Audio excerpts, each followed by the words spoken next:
사랑의 하나님, 2024년 한 해를 마무리하면서 뒤돌아봅니다.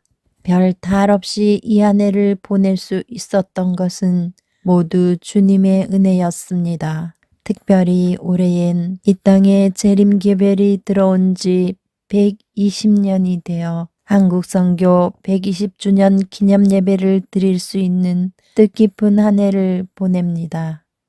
어려움 속에서도 믿음을 지키며 복음의 기별을 전했던 믿음의 선조들이 있었기에 우리 또한 이 자리에 있게 됨을 감사드립니다. 수많은 시간 속에서 주님과 동행했다고 생각되지만 돌아보면 아쉬움과 후회가 가득합니다. 조금만 더 잘할 걸, 조금만 더 참을 걸, 조금만 더 생각하고 말할 걸 하면서 후회하고 또 후회하며 한 해를 보냅니다. 이러한 무지한 인간임에도 한결같은 사랑과 돌보심으로 여기까지 왔습니다. 은혜 가운데 살면서도 때론 걱정하고 불평하였던 어리석었음을 용서하여 주옵소서. 하나님의 능력을 찬양하고 감사하면서도 연약한 이웃들을 돌아보지 못하였음을 고백합니다. 연말 기도주일 첫째 날입니다. 머리 숙인 모든 성도들 통회하는 마음 주셔서 죄악의 모든 무거운 짐들 주님께 내려놓고 용서받기를 원합니다. 이 시간 한규인 목사님을 통하여 주실 말씀에 능력 주시고 경청하는 모든 성도들 깊은 회개의 시간 되게 하여 주셔서 우리의 몸과 마음과 영혼이 주님 앞에 정돈되기를 원합니다. 우리 인생의 모든 여정 가운데 예수 인도하셨네라고 찬양드리는 자녀 되길 원합니다. 우리의 소망 되시는 예수 그리스도의 이름으로 기도합니다. 아멘. 안녕하십니까 재림 성도 여러분. 2024년 연말 기도주일 주제는 성소와 십자가 그리고 남은 백성이라고 하는 주제로 우리가 말씀을 나누도록 하겠습니다. 오늘 제목은 상처가 흉터를 남길 때라고 하는 제목으로 말씀을 나누고자 합니다. 이제 한 해의 끝이 점점 가까워지고 있습니다. 연말이 되어 지나온 한 해를 마주하면 마치 복잡하게 얽혀있는 미로 사이사이를 헤쳐나온 것 같은 기분이 듭니다. 이때의 느낌은 위기를 막 벗어나서 내뱉는 한숨 같은 것입니다. 그러면 우리는 어떤 미로를 헤쳐나온 것이고 어떤 위기를 벗어난 것일까요? 미로와 위기를 합하면 하나의 감정이 나오는데 바로 두려움입니다. 이번에는 어떤 바이러스가 세상을 휘저을지 모르는 두려움, 길거리에 쏟아져 나오는 수없이 많은 인파 가운데서 어떤 사람이 나에게 해를 가할지 모른다는 두려움, 건강검진에서 벌어질지도 모르는 어떤 불길한 예감들, 우리에게는 1000가지도 넘는 두려움이 있습니다. 자녀들의 현재와 미래, 학교에서 내 자녀와 학우들과의 관계, 은퇴기금, 실업에 대한 불만, 쏟아지는 소낙비 같은 범죄들, 원하는 것을 겨우 얻었는데 다시 잃지는 않을까 하는 불안과 두려움 말입니다. 그래서 지나온 한 해를 마주하면 우리는 이러한 미로들을 정말 잘 헤쳐나왔는지 불안한 마음으로 돌아보는 것입니다. 일생을 살면서 우리가 걱정하고 불안해하고 두려워한 시간의 파편을 다 모으면 얼마나 될까요? 실제 현대 연구에 따르면 성인들은 하루 평균 1시간 50분을 걱정하는 데 보낸다고 합니다. 그러면 제가 한번 계산을 해봤는데요. 1시간 50분은 110분이고 이것을 1년으로 환산하면 4150분입니다. 이것을 날짜로 계산하면 27.8일입니다. 사람의 평균 수명을 90세로 하면 사람이 걱정하며 보낸 세월이 6.9년, 거의 7년에 가깝습니다. 그 외에 두려움으로 보낸 시간은 아니지만 일상생활에서 의미 없이 보낸 시간을 어떤 글에서는 이렇게 말하고 있습니다. 평생 신호등 앞에서 6개월, 광고 우편물을 뜯는데 8개월, 잃어버린 물건을 찾느라 1년 반, 줄 서서 기다리는데 자그마치 5년을 보내게 된다고 합니다. 이런 시간의 조각들을 다 모으면 얼마나 될까요?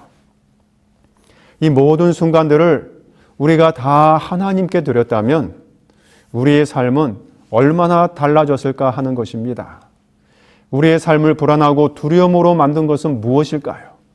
그리고 우리의 삶을 의미 없는, 그래서 공허하게 만드는 것은 무엇일까요? 성경은 그것을 죄와 죄악 때문이라고 말을 하고 있습니다. 성경에서 죄는 하마르티아인데 그 의미는 관역을 빗나가다, 목표에서 벗어나다는 뜻을 가지고 있습니다. 이 용어는 죄의 본질을 이야기할 때 사용되는 단어입니다. 또 하나는 죄악인데 이것은 아디키아입니다. 이 용어는 의라는 의미의 디카요시네의 반이어로서 의미는 하나님의 법에 대한 위반인데 주로 도덕 규범을 따르지 않는 행동들을 가리킬 때 사용하는 단어입니다. 굳이 정리를 하자면 죄는 나무의 뿌리이고 죄악은 그 나무의 열매입니다. 한 해를 살면서 우리들을 그토록 불안하게 하고 걱정하게 한 것은 바로 이 두 요소 때문입니다. 그러면 어떻게 해야 할까요? 어떻게 이 죄와 죄악의 문제를 풀어내야 할까요? 성경에서 말하는 두 가지 사건과 제도를 통하여 그 실마리를 풀어보고자 합니다. 먼저 죄가 어떻게 시작되었는가를 잠깐 살펴보도록 하겠습니다. 이 세상에서 죄는 하나님의 말씀과 인간의 생각이 충돌되었을 때 일어났습니다. 인간의 생각은 뱀을 통한 사단과의 대화를 통해 시작되었습니다. 성경의 대화를 좀 쉬운 대화체로 만들어 보았는데요. 먼저 사단이 이야기합니다. 하나님께서 정말로 당신에게 동산에 있는 모든 나무의 열매를 먹지 말라고 하셨나요? 하와가 대답합니다. 아니요. 우리는 동산에 있는 모든 열매를 먹을 수 있어요. 단지 동산 가운데 있는 열매만은 먹지 말라고 하셨어요. 그것을 먹으면 죽는다고 하나님께서 말씀하셨거든요. 사탄이 이야기합니다. 그래요? 그거 참 이상하군요. 하나님께서 동산의 모든 열매를 다 먹을 수 있게 하시고는 하필 그 열매만은 왜 먹지 말라고 하셨는지 생각해 보셨나요? 그 이유를 제가 한번 말씀드려 볼게요. 하나님께서는 이 열매를 먹으면 당신과 당신의 남편의 눈이 밝아져서 하나님처럼 되어 선악을 구별할 줄 아는 능력이 생기기 때문에 그런 거예요. 그렇지 않고서야 그 열매를 왜 금했겠어요? 하나님처럼 되면 절대 죽을 일이 없을 거예요. 한번 잘 생각해 보세요. 하와는 아마도 한번 잘 생각해 봤을 것입니다. 그렇게 생각해 보니 정말 그렇듯해 보였습니다. 이런 생각을 하고 그 나무의 열매를 쳐다보았습니다. 그것을 창세기 3장 6절에서는 이렇게 말하고 있습니다. 여자가 그 나무를 본즉 먹음직도 하고 보암직도 하고 지혜롭게 할 만큼 탐스럽게도 한 나무인지라. 여자가 그 열매를 따먹고 자기와 함께 있는 남편에게도 주매 그도 먹은지라. 눈이 밝아지긴 했는데 자신들의 수치를 보는데 밝아졌습니다. 그래서 그것을 무화과 나무 잎으로 가렸습니다. 가리고 싶은 것이 생겼습니다.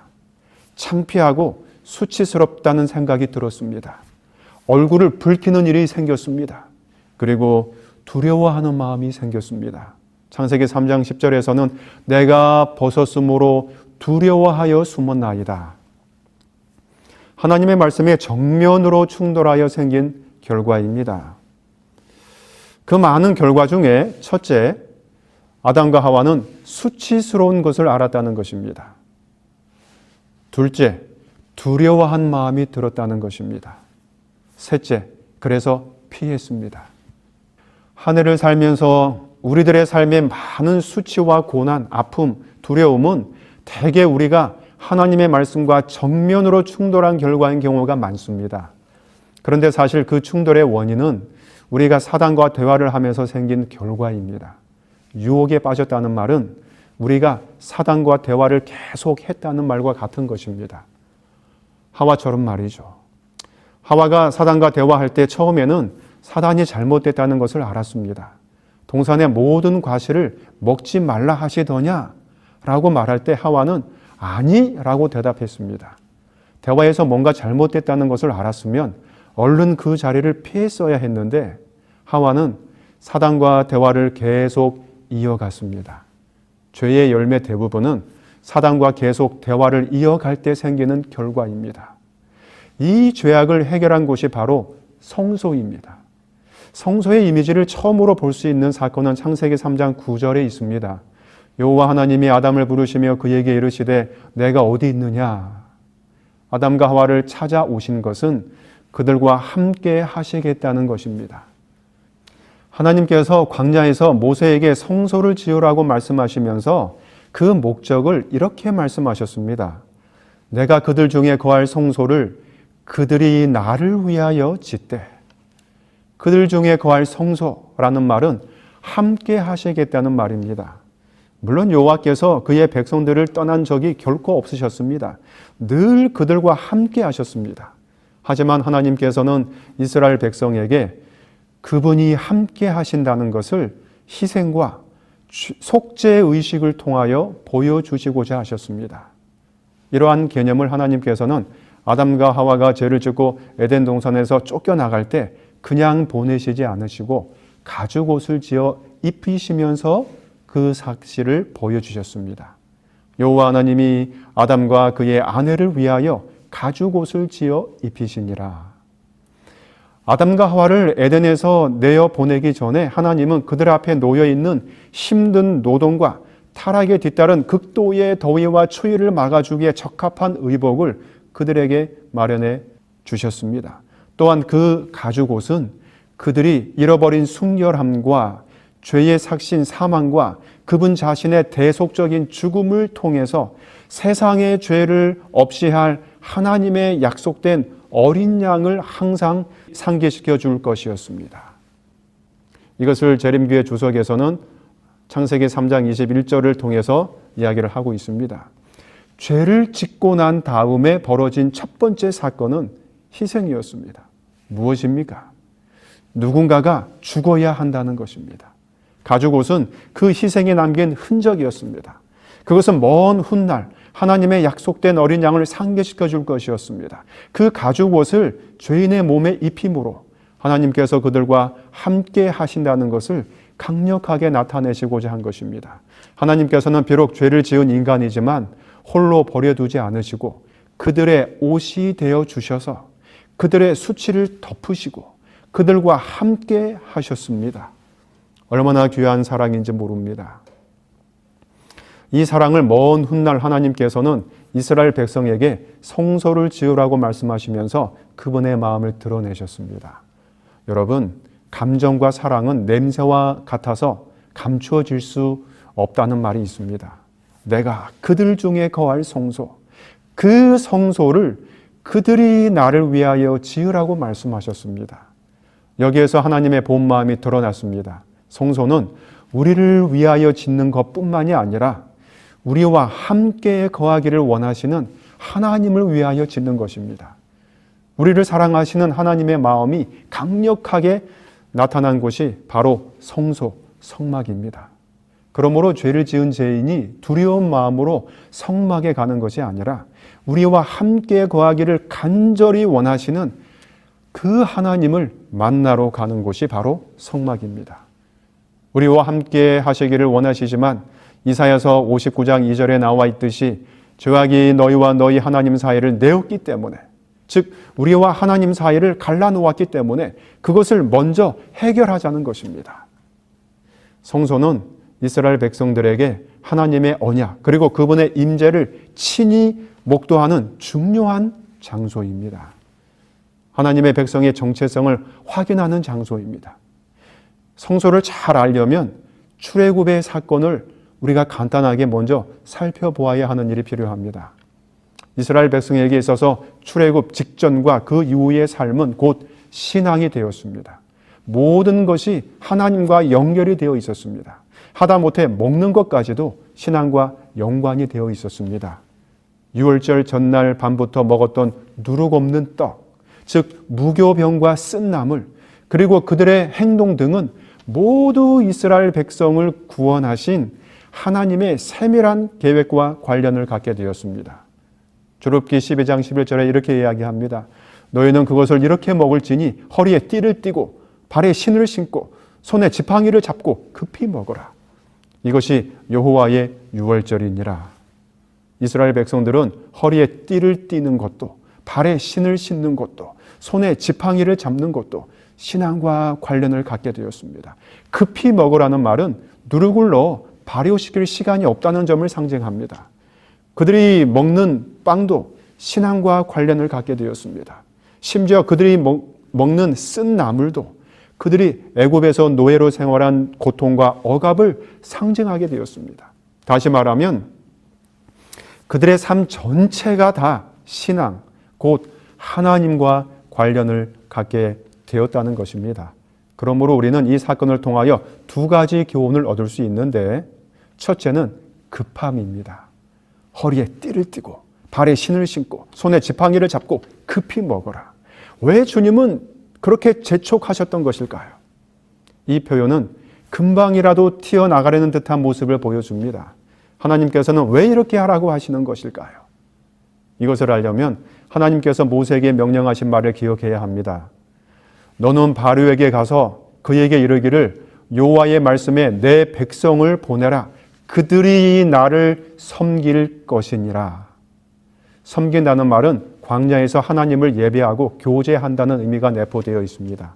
하나님께서는 예배를 통하여 그분의 자녀들과 교제하기를 간절히 원하신다는 것을 이렇게 표현한 것입니다. 다시 말하면 그들 가운데 거하시기를 원하신다는 것입니다. 그날이 속히 오기를 기다리신다는 의미이기도 합니다. 그러니 밥도 급히 먹고 떠날 채비를 하라는 명령입니다. 둘째는 입는 것과 먹는 것 모두의 삶 전체에 거하시고 싶다는 하나님의 열망의 표현입니다. 이 사실은 오늘 우리들에게 시사하는 바가 매우 큽니다. 우리 역시 이 애굽과 같은 세상에서 출애굽하기 위해 남겨진 하나님의 남은 백성입니다. 하나님께서는 우리와 함께 하시기를 원하십니다. 라오디게아 교회에게 보내는 기별이 무엇입니까? 내가 문 밖에 서서 두드리노니 누구든지 내 음성을 듣고 문을 열면 내가 너희와 함께 할 것이라고 하시는 것입니다. 두드리노니 그분의 다급한 마음이 잘 표현된 말입니다. 어떻게 함께 하신다는 말입니까? 그것이 바로 그로 더불어 먹고 그는 나로 더불어 먹으리라. 삶 전체와 함께 하시기를 원하십니다. 우리의 삶 전체가 신앙이 되어야 합니다. 우리가 먹고 행하는 모든 것들이 신앙과 관련이 되어 있어야 한다는 것입니다. 하나님과 관련이 되어 있어야 합니다. 이제 성소의 구조와 기능을 살펴보도록 하겠습니다. 첫 번째로는 문입니다. 성소의 문은 동쪽에 나 있었어요. 죄인이 제물을 가지고 동편 문으로 걸어 들어왔습니다. 성소의 문이 동쪽으로 난 이유는 아담과 하와가 죄를 짓고 에덴 동편으로 쫓겨난 그 문으로 다시 들어오는 것을 보여줍니다. 따라서 죄인이 속죄함을 받기 위하여 성소로 들어올 때에는 인류의 조상이 쫓겨난 그 방향에서 다시 오는 것입니다. 이것은 죄와 죄악을 등지고 회개의 마음을 가지고 들어오는 것을 상징합니다. 예수께서 어린 나귀를 타고 예루살렘 성을 입성하실 때에도 감람산 동편에서 출발하여 동문, 즉 황금문을 통해 입성하셨습니다. 다시 말하면 메시아는 인류의 조상이 쫓겨난 그 방향에서 다시 들어오셔서 온 인류를 회복하신다는 의미를 담고 있는 입성입니다. 여호와께서 가인에게 말씀하실 때에 창세기 4장 7절에 보면 내가 선을 행하면 어찌 낯을 들지 못하겠느냐. 선을 행치 아니하면 죄가 문에 엎드리느니라 하고 말씀하셨습니다. 죄인이 속함을 받기 위하여 성소의 동편 문을 통하여 들어갈 때에는 문에 웅크리고 엎드려 있는 죄를 등지고 회개하는 마음으로 들어가는 것입니다. 한 해가 저물어가는 시간에 우리들도 죄가 도사리고 있는 문을 등지고 하나님의 임재가 있는 성소로 들어가게 되시기를 바랍니다. 허리에 띠를 띠고 발에 신을 신고 죄악과 압제와 고통이 가득한 애굽을 급하게 나온 이스라엘 백성처럼 우리들도 죄가 웅크리고 앉아있는 곳을 등지고 속히 주님께서 계신 곳으로 들어갑시다. 우리가 들어가면 처음으로 마주하는 것이 있는데 바로 번제단입니다. 죄인이 성소에 들어서 제일 먼저 마주하는 것이 바로 이 번제단인데 이것은 죄인이 짐승을 데리고 오면 그는 짐승의 머리에 손을 얹은 다음 그 짐승을 죽였습니다. 짐승이 대신 죄의 값을 치른 것입니다. 나의 죄로 인하여 누군가가 대신 희생을 당한 것입니다. 그래서 죄인은 사함을 받았고 살 수 있었습니다. 번제단은 우리들을 위한 희생이 일어난 장소입니다. 우리의 죄를 사하기 위하여 누군가가 희생한 곳입니다. 하나님께서 우리들과 함께 거하시기 위하여 우리를 대신하여 희생하시려는 사랑의 장소가 바로 번제단이었습니다. 만일 번제단이 죄에 대한 심판, 즉 죽음을 집행하는 곳으로 생각하면 성소로 향하는 발걸음 무겁고 두려워서 피하게 되겠죠. 아담과 하와가 두려워하여 하나님을 피한 것처럼 말입니다. 그러므로 어떤 사람이 내 죄가 너무 커서 하나님이 나를 결코 용서하실 수 없을 거야 라고 말한다면 그는 자신의 죄가 하나님보다 더 크다고 말하는 것입니다. 우리가 회개하는 마음으로 우리의 죄를 하나님께 가져오면 그분이 용서 못하실 죄는 없으십니다. 이제 용서에 대해서 우리가 좀 살펴보도록 하겠습니다. 제사장이나 회중 전체의 죄를 속할 경우에 번제단에서 드려진 희생제물의 피가 성소 안의 휘장으로 옮겨졌습니다. 제사장이 죄를 지었거나 회중 전체가 죄를 지었을 경우에는 그 일을 위하여 임명된 제사장이 희생제물의 피를 가지고 성소로 들어가서 휘장 앞에 7번 뿌리고 향단불에 발랐습니다. 사랑하는 성도 여러분, 이것은 무엇을 의미하는 것일까요? 죄인의 죄는 상징적으로 짐승에게로 전가됩니다. 그리고 그 전가된 죄는 성소 안으로 옮겨지는데 그것은 짐승이 죽임을 당하면 제사장은 그 피를 그릇에 받아서 뜰에 있는 번제단 또는 성소에 있는 향단의 뿔에 발랐기 때문입니다. 또한 휘장에도 피를 뿌렸습니다. 그러니 생각해 보시기 바랍니다. 희생제물의 피를 가지고 성소 안에 있는 분향단의 뿔에 바르고 휘장 앞에 7번을 뿌리는데 그것이 계속 쌓이면 피비린내의 냄새가 얼마나 심하게 진동했을지를 한번 생각해 보십시오. 그 당시의 성막은 통풍이 잘 되지 않는 구조였습니다. 우리가 잠깐 살펴보면 성막의 덮개는 4겹의 덮개로 덮여져 있었는데 첫 번째 덮개는 가장 안쪽의 덮개인데 고운 아마포와 청색, 자색, 홍색 실로 짜여진 아름다운 휘장으로 되어 있었습니다. 두 번째 덮개는 염소털로 만들어졌었고 튼튼하고 질긴 속성 때문에 방수 기능이 있어서 성막을 외부로부터 보호해 주었습니다.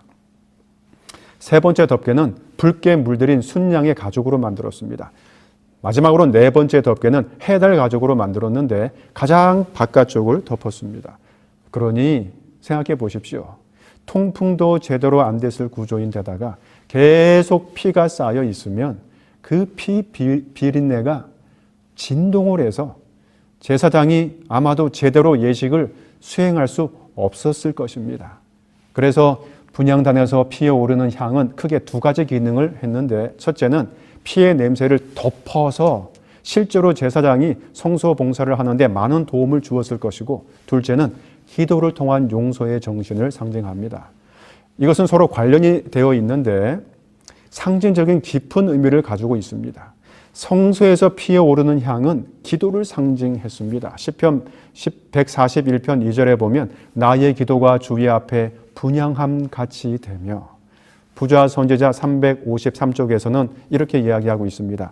지성소의 휘장 앞에는 끊임없는 중보의 제단이 있었다. 성소 앞에는 끊임없는 속죄의 제단이 있었다.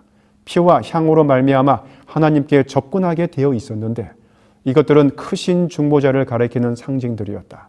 그분을 통해서 죄인들은 여호와 앞에 가까이 나아갈 수 있으며 그분을 통해서만 자비와 구원이 회개하고 믿는 영혼에게 허락될 수 있다.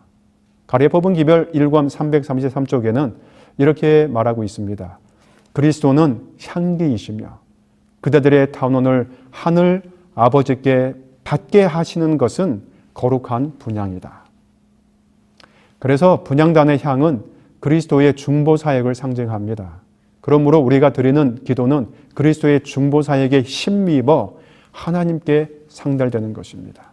성소 안으로 이동한 죄와 그 피의 냄새를 분향단에서 피어오르는 향이 덮습니다. 향은 기도라고 했는데 무엇에 대한 기도이겠습니까? 성소는 죄가 사해지는 곳입니다. 그러므로 용서와 관련되어 있는 것입니다. 연말 기도주일에 우리가 눈여겨보고 집중해야 할 곳이 바로 분향단에서 피어오르는 향입니다. 하나님께서는 그리스도의 희생과 중보를 통하여 우리의 죄를 사하십니다. 향은 용서의 정신으로 가득 차야 합니다. 구약 성경에서 카파르의 의미는 본래 덮다라는 것입니다. 그래서 이 단어의 의미는 속죄 또는 죄를 사하다, 용서하다의 의미로 발전됩니다. 분향에서 피어오르는 향은 성소로 옮겨온 죄와 피를 덮었습니다. 우리가 지은 죄로 인하여 난 상처가 흉터를 남길 때 그 향이 그 흉터를 다 덮어 없이 하시는 것입니다. 이 향은 제사장이 아침과 저녁으로 끊이지 않고 계속 피어오르게 해야 했습니다. 그리스도께서 우리의 죄를 카파르 덮으시고 우리를 위해 끊임없이 중보하시듯이 우리들도 우리 형제들에 대해서 이런 마음을 가지고 살아야 한다는 것입니다. 해밍웨이의 단편 모음집 중에 이런 짤막한 이야기가 있습니다. 스페인에 어느 엄한 아버지가 있었습니다. 아버지는 아들과 사사건건 충돌을 합니다. 아버지의 시각으로 볼 때 그 아들이 하는 일이 못마땅합니다. 아들의 시각으로 아버지를 볼 때 아버지가 이해가 되지 않습니다. 계속 충돌한 나머지 이 아들은 집을 나가버리고 맙니다. 가출을 해서 몇 해 동안 방황합니다. 아들을 보내고 나서 아버지는 괴롭습니다. 그래서 항상 가슴 아파합니다. 잘못이 있어서 사람답지 못해서 희망도 없어서 내보냈지만 아들을 내보낸 아버지는 여전히 괴롭고 가슴이 아팠습니다. 아들을 용서하지 못한 아버지는 절대로 편안할 수 없습니다. 마침내 용서하기로 굳게 결심하고 신문 광고에 기사를 냈습니다. 아주 짤막하게 냈습니다. 파코, 그 아들의 이름이 아마도 파코였습니다. 파코, 화요일 정오 몬타나 호텔에서 만나자 다 용서했다, 아빠가. 신문 광고를 냈습니다. 예정된 시간 정오에 호텔에 가보았더니 무려 800명이나 되는 젊은이들이 모였습니다. 파코라는 이름이 아주 흔한 이름이라서 파코라는 이름으로 집 나간 아이들이 그렇게 많았던 것입니다. 용서받지 못한 자들이 그렇게 많았던 것입니다. 그들은 용서가 그리웠습니다. 그래서 모였던 것입니다. 한 해를 마무리하는 계절에 용서받지 못한 자들이 우리 주위에 배회하고 있을지 모릅니다. 몬타나 호텔에 모여있던 800명의 사람들 가운데는 우리의 가족도 있을 것입니다. 우리의 부모님도 있을 것입니다. 우리의 자녀들도 있을 것입니다. 친척들도 있을 것입니다. 친구들도 있을 것입니다. 심지어 우리들의 교우들도 있을 것입니다. 용서를 기다리는 자들이 있다면 그들을 성소로 데려갑시다. 우리들의 마음에 있는 성소로 그들을 초청해 봅시다. 우리의 마음속에 있는 분향단에서 피어오르는 향으로 그들의 허물을 덮을 용기를 내봅시다. 그러면 그 용서의 향이 하늘 성소로 올라갈 것입니다. 남의 허물을 드러내지 않고 그 허물을 덮어주며 그들의 처지를 이해하고 포용하고 용서해야 합니다. 왜냐하면 우리 모두는 죄인이지만 주님의 희생을 통하여 용서함을 받았기 때문입니다. 주님께서는 성소에서 우리들을 만나기를 원하십니다. 광야에서 성소가 위치한 곳은 이스라엘의 12지파 진영의 중심에 있었습니다. 레위의 네 자손 아론, 고핫, 무라리, 게르손 자손이 동서남북 각각의 방향에 위치해 있었고 그 다음에 세 지파씩 동서남북에 각각 배치되었습니다. 물론 요셉 지파에서 므낫세, 에브라임 지파가 나뉘어서 12지파의 수를 채웠죠. 성소의 거리가 지파에 따라 멀거나 가깝지 않고 항상 일정했습니다. 마음만 먹이면 언제든지 성소에 접근할 수 있었습니다. 지금도 마찬가지입니다. 예수 그리스도께서 지금도 우리를 위하여 중보의 봉사를 하시는 하늘 성소에 갈 수 있습니다. 그것이 어떻게 가능합니까? 기도를 통하여 갈 수 있습니다. 왜냐하면 주님께서 우리들의 기도를 분향단의 향과 함께 하나님의 보좌 앞으로 올라가게 해 주신다고 말씀하셨기 때문입니다. 이것이 성소의 기별입니다. 성소의 분향단에 있는 향이 우리 마음에서 잘 피어나지 않으면 주님께 능력을 구합시다. 주님께서 우리들에게 힘을 주실 것입니다. 주님께서는 구하는 자에게 주십니다. 심지어 믿음도 주십니다. 귀신 들린 아들을 데리고 온 아버지의 사건을 우리 다 기억하고 있지 않습니까? 주님께서 할 수 있거든이 무슨 말이냐? 믿는 자에게는 능치 못할 일이 없다고 말씀하셨을 때 이 아버지는 아들을 낳게 하고 싶은 간절한 마음으로 믿나이다라고 말했습니다. 하지만 곧 자신에게는 그러한 믿음이 없다는 것을 깨닫고 나의 믿음 없는 것을 도와주소서라고 간청하였습니다. 그는 믿음은 없었지만 정직하였습니다. 우리가 주님 앞에 나아갈 때 유일하게 간직해야 할 마음은 정직입니다. 무엇인가를 가리거나 숨겨서는 안 됩니다. 있는 그대로 나아가야 합니다. 5가지의 상처를 저술한 리즈 브루버가 마음의 상처를 입고 살아가는 사람들에게 이런 말을 했습니다. 마음에 입은 상처는 마치 다친 손가락과 같습니다. 우리는 제대로 치료도 하지 않고 반창고만 붙인 채 아무렇지 않는 척을 합니다. 아픈 상처를 들여다보는 건 두려운 일이니까요. 반창고는 가면입니다. 가면을 쓰면 상처받지 않은 듯 살아갈 수 있다고 믿지만 그 상처는 여전히 아프고 우리 안에 고스란히 존재합니다. 당신도 나도 그 사실을 알고 있습니다.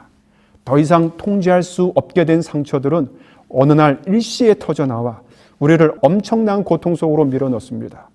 평범한 듯 보였던 일상은 금이 가고 분노와 수치심, 증오에 짓눌려 힘들게 지탱해 왔던 마음은 무너지기 시작합니다. 무엇을 해야 할지, 어떻게 살아야 할지 길을 잃어버립니다. 이렇게 이야기를 합니다. 사랑하는 성도 여러분, 이 연말에 우리의 마음이 무너지기 전에 무엇을 어떻게 해야 할지, 어떻게 살아야 할지 길을 잃기 전에 우리의 마음속에 있는 분향단의 향을 피우시기 바랍니다. 주님께서 함께 하실 것입니다. 귀신 들려 고통을 당하는 아들의 아버지에게 믿음을 주신 주님께서 오늘 우리들에게도 기도의 능력, 용서의 능력을 주실 것입니다. 히브리서는 우리에게 때를 따라 돕는 은혜를 얻기 위하여 은혜의 보좌 앞에 담대히 나아가라고 권면합니다. 이 연말에 우리도 이 은혜의 보좌 앞에 담대히 나아가는 하나님의 자녀들이 되시기를 간절히 바랍니다. 사랑하는 아버지 하나님, 우리에게 은혜 베푸시기 위하여 항상 은혜의 보좌를 준비하시고 우리를 기다리시니 감사합니다. 주님께서는 우리를 기다리시지만 우리가 의기소침하여 웅크리고 주님의 길에서 벗어나려고 했던 시간들을 용서하여 주시옵소서. 우리가 하나님의 말씀의 길이 아닌 곁길로 가다가 길을 잃었을 때 분향단에서 피어오르는 향을 보고 성소로 발길을 돌리게 하여 주시옵소서. 거기서 우리들을 위하여 중보하시는 주님을 보며 우리의 신앙을 다시 조정할 수 있도록 힘을 주시옵소서. 예수 그리스도의 이름으로 기도하옵나이다.